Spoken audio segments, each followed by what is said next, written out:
Alright, welcome back to my YouTube channel. I'm Andy's Vlog. Ito. At muli, pag-usapan natin ito. Tuluyan nang nawala itong si Kibuloy.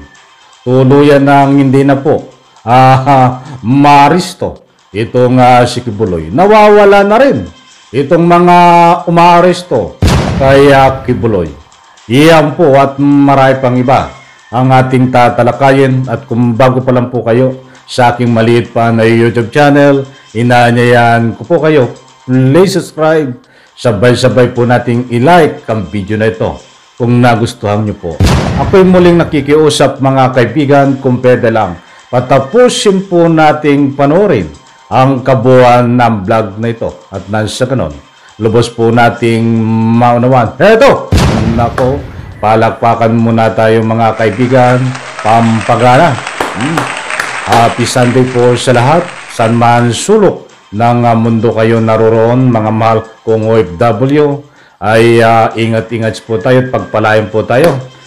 Ito, diretso na po tayo. At ito ay approximately mahigit isang buwan na, humigit kumulang isang buwan na nagtatago. Simula nang lumabas ang warrant of arrest dito po kay Kibuloy, but hanggang ngayon ho ay hindi pa rin ho nahuhuli itong puganti na si Kibuloy. Kaunting paunawa lang po bago tayo magdire-diretso tungkol dito kay Kibuloy, ay may kumakalat ho diyan po sa social media, pinapakalat ng kampo ng DDS at siyempre itong vlogger ni Kibuloy. At halos iisa naman po yun iisa po yan. Itong vlogger ng DDS at vlogger ng Kibuloy. Sino pang magpapakalat nito? Nawala na daw pong visa ang warrant of arrest ni Kibuloy at nanalo daw po sila sa korte.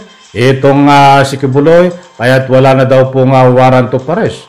Ayon po sa ating pag-aaral at pagsasaliksik mga kaibigan, hindi po totoo ang kumakalat na wala ng warrant of arrest. Ibig sabihin, hindi na pwedeng arestuhin si Kibuloy. Hindi po totoo yan. Iyan po ay isang uri ng pictures. At kung sino man ho ang nagpapakalat ito, yan po ay isang fake news. Marami pong warrant of arrest itong si Kibuloy. Unang-una, di ilang taon na po ito diyan na wanted. Diyan po sa Amerika. Ang warrant of arrest na po yan ay active diyan sa Amerika. Ito nga pangalawa at pangatlo, halos sabay silang lumabas. Warrant of arrest ho diyan po sa Kongreso, active po yan, warrant of arrest. Diyan ho sa Senado, mayroon din po, active po yan mga kaibigan. At siyempre ito mga galing ho sa korte na warrant of arrest na pwedeng magpiyansa, active din po yan mga kaibigan. Dalawang warrant of arrest ang lumabas ho sa korte. At siyempre itong pinakahuli ho na Nobel recommendation, walang kaukulang piyansa mga kaibigan, yan po ay active po mga kaibigan. So yung mga nabanggit ko pong warrant of arrest, yan po ay mga active mga kaibigan. Yan po ay legal na ipapatupad at nasabi ko po na talakay dito in relation po sa ating accounting public opinion, sapagkat kinukontra ko po na hindi po totoo ang kumakalat na ika nga po hindi na at wala ng visa, hindi na pwedeng arestuhin si Kibuloy. Pwede po, fake news po, in one word, ang kumakalat niyan mga kaibigan. Tungkol naman ho doon sa Senado, ay humingi ho ng TRO, Temporary Restraining Order. Ito pong si Kibuloy, abogado ni Kibuloy, diyan po sa korte, sa Supreme Court. Subalit hindi po pinagbigyan. Ang reply po ng Supreme Court ay binibigyan po ng 10 days ang Senado para magpaliwanag lang po. Hindi po sa makatuwid ay binigyan sila ng TRO. Hindi po nakakuha ng TRO. Ang ika nga po ay kampo ni Kibuloy at kumakalat nga po na nanalo sila at binigyan ng TRO. Hindi po. Tuloy po ang ika nga po ay pagpatupad ng warrant of arrest diyan ho sa Senado at mayroon pong kaukulan big authority ang Senado upang magpatupad po ng warrant of arrest. Tanging ang hiling po ng Korte ay magkaroon po ng kaukulang explanation. Mga kaibigan, ang kampo ni Risa Hontiveros, hindi po TRO, hindi po temporary restraining order, hindi po pumabor sa kampo ni Kibuloy itong TRO mga kaibigan. Nililiwanag lang po natin kasi ayaw ko po kayong lituhin dito sa kumakalat na wala na ang warrant of arrest. Hindi po totoo. Muli kong ulitin, iyan po ay isang fake news. Okay. So, dumako po tayo. Dire-diretso. Tuloy na tuloy po at walang makakahadlang dito sa pag-aresto kay Kibuloy. But, mayroon pong hadlang. Ang warrant of arrest nandiyan po. Isisave ng legal. But, mayroon pong hadlang eh. Kung bakit hindi nahuhuli, mga kaibigan, di ba? At bakit nga ba ito ay talagang tuluyan ang nawawala? Mga kaibigan, bantayan po natin, magingay po tayo sapagkat marami na pong mga isyu ang tumatabon dito at utay-utay na hong nawawala itong usapin na kay Kibuloy tungkol dito sa pag-aresto. Dinadivert po nitong ika nga po matinding mga nagpapakalat ng fake news ng kampo ng mga DDS vlogger, dinadivert po sa issue. Kung matatandaan nyo po, mainit na usapin. Ito nga tulit-tulinada na pinagbabawal na gamot. Mantakin mo, babalik ta rin pa ang pamahalaan na ito daw di umano ay tanim. Ay lumang tugtugin na yan.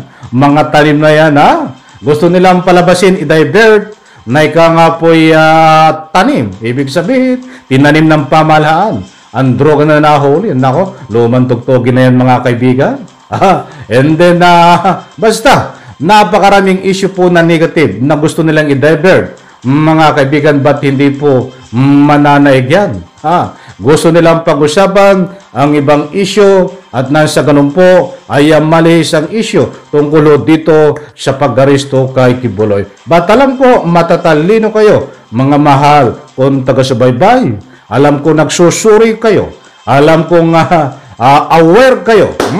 At hindi ko man kayo pinapangunahan. Napakalawak ng inyong pangunawa. Kaya dito po sa aking maliit na YouTube channel, kung ano man ang inyong maririnig, yan ay pawang inyong iba. Ay public opinion, punto de vista, na that is normal po yan ng isang, ika nga po dito sa aking maliit na YouTube channel. But ang importanteng malaga, hindi ko po kayo ililigaw dito kung ano man ang tinatalakay natin sa makatuwid, hindi ko po kayo bibigyan ng fake news. Tungkol dito, unang-una, ang mainit na usapin dito sa paghuli kay Kibuloy na hanggang ngayon po nasaan mismong ang PNP Davao ay nagpalabaso ilang araw na nakakaraan na nakalabas na ng Davao itong si Kibuloy. At mayroon pang kumakalat at natalakay din po natin yan, muli kong ulitin, sa kanyang paglabas ng Davao ay may escort pa. Nandun pa rin ho ang pagdududa ng taong bayan na itong si Kibuloy ay talagang pinaghandaan. Ay ka nga po kanyang pagtatago at pinaghanda ng nagkakaroong, pinaghanda siya ng nagbibigay sa kanya ng kaukulang protection. Kahit hindi po nila sabihin, kahit hindi tayo magsuri ho. Kung magbabase na lang po tayo sa takbo ng galawan nitong si Kibuloy, ay talaga pong pinaghandaan. Ayon po sa ating, ika nga po nakikita na galawan nito. May proteksyon, pinaghandaan kung paano makagalaw, pinaghandaan para makaiwas. At siyempre, hindi po ito makakapaghanda kung wala pong proteksyon na binibigay sa kanya. Hindi po pwedeng magbigay ng proteksyon dito ang ordinaryong tao, katulad ng kanyang mga membro. Hindi po pwedeng magbigay ng proteksyon sa kanya, mga kaibigan ng mga taga-sunod niya. Ano ba siya? Di ba? Ay wala silang power eh. Kaya maliwanag po dito ang nagbibigay ng proteksyon. Ay itong alam nyo, ay kaibigan ito, si Digong. Kaibigan ito, ang mga galamay ni Digong. Yung ibang politiko, kaibigan ito. Sino pa ang magbibigay ng proteksyon dito, mga kaibigan? Kaya ang gusto kong ipunto dito, katulad nga ng pinapaliwanag ng PNP. Ang gagaling nila magpaliwanag pag humarap diyan sa social media. Katulad ng nakaharap sa mikropono, lalong-lalo na itong mga tagapagsalita ng PNP. Ang sabi nga nila, pag umaharap sa social media at nagpapaliwanag, ang sino man na magbibigay ng proteksyon kapag wanted ay liable para kasuhan, mga kaibigan. Yang galing, di ba? Napakagaling nila magsalita. Hanggang salita lang po. Bakit may nakakasuhan pa? Bakit dito sa nagbibigay ng proteksyon dito kay Kibuloy? Ay hanggang salita lang sila eh. Hindi nila binibigyan na ikangay pansin. Binibigyan ng pansin nila diyan lang po sa harap ng media, sa harap ng mikropono kapag nagsasalita sila. But yung aksyon, kung ano ang dapat gawin, kung dapat bigyan ng ngipin ang sinasabi nila, hindi ho eh. Kahit 1,000,000 times pa na sabihin nila na ikangaho ay bibigyan ng parusa ang sino man nagkukukup dito pag hindi ho bibigyan ng aksyon yan. Patuloy at patuloy hindi mauhuli si Kibuloy. Patuloy at patuloy magtatago ito. Mga kaibigan, alam nyo na ang gusto kong ipunto. So sa makatuwid ay ang malinaw po dito ay hindi pa nahuhuli si Kibuloy at hindi ko na po isa-isahin kung ano ang mga dahilan. Sana ho dumating sa punto na ika nga po isang araw magising tayo na ito ay nakapusas. Dahil muli kong uulitin ang stand ko po dito, ang aking pananaw dito ay hindi po isang araw. Kung magkakaroon po na ika nga po pagsusuri sa mga naguhuli dito at iba po na ibang ahensya po ang manguhuli katulad doon na nagbibigay ng mga public opinion diyan na ipasa sa iba ahensya katulad ng Marines Army ang manguhuli po dito, ay ito po sa lalong madaling panahon ay mahuhuli, mga kaibigan, dahil maiiwasan po dito yung bias, mga kaibigan. Muli po, pagpalain po tayo lahat. Diyan po sa comment section, ninanayaan ko po kayo kung pwede lang.